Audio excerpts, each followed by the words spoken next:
திருமணம் ஆகி முடிஞ்சதுக்கு பிறகு அவங்க வீட்டில் வந்து இறப்புகள் நடக்க ஆரம்பிச்சது. ஒரு 3-4 டேஸ் கடந்த உடனே ஒரு டெத்து வந்து நடந்தது சார்.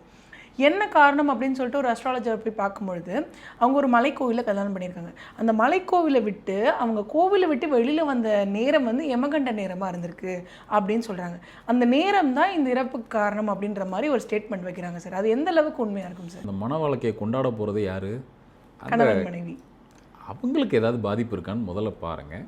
இன்னொன்று, வெளியேறின டயத்தை விட திருப்பி அவங்க வீட்டுக்குள்ளே குடும்பம் நடத்துறதுக்காக உள்ளே போயிருப்பாங்க இல்லையா, அந்த முகூர்த்தம் சரியாக இருக்கான்னு பாருங்கள். இதுக்கு நான் ஒரு சின்ன ஸ்டோரி சொல்கிறேன்.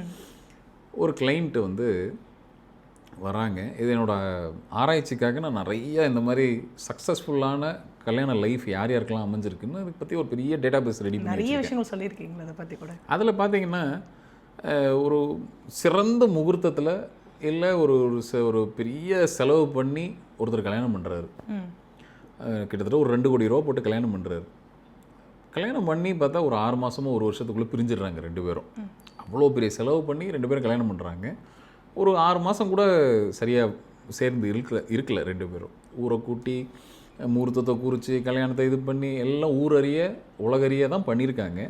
அது அத்தனை பேர் வாழ்த்தியும் அந்த வாழ்த்து வேலை செய்யலையே. அந்த இடத்துல 6 மாதத்துலேயே 1 வருஷத்துல வெளில வந்துடுறாங்க. இன்னொருத்தர் லவ் பண்ணுறாரு. 2 பேரும் லவ் பண்ணுறாங்க.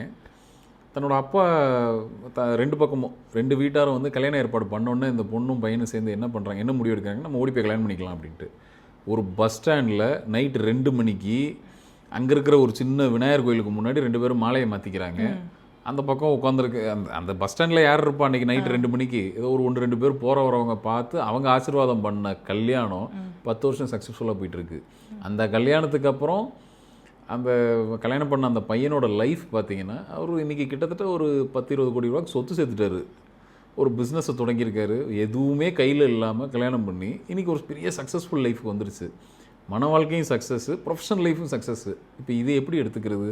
இதுக்கெல்லாம் என்ன ஒரு ரிசர்ச்சாக எடுத்து பார்த்தோம் அப்படின்னா, அந்த கல்யாணம் பண்ண முகூர்த்தம் இருக்கு இல்லையா, அவங்க அந்த குறித்து கொடுத்த முகூர்த்தம் இன்னொருத்தருக்கு இயற்கையாக அமைஞ்சிருக்கு. அந்த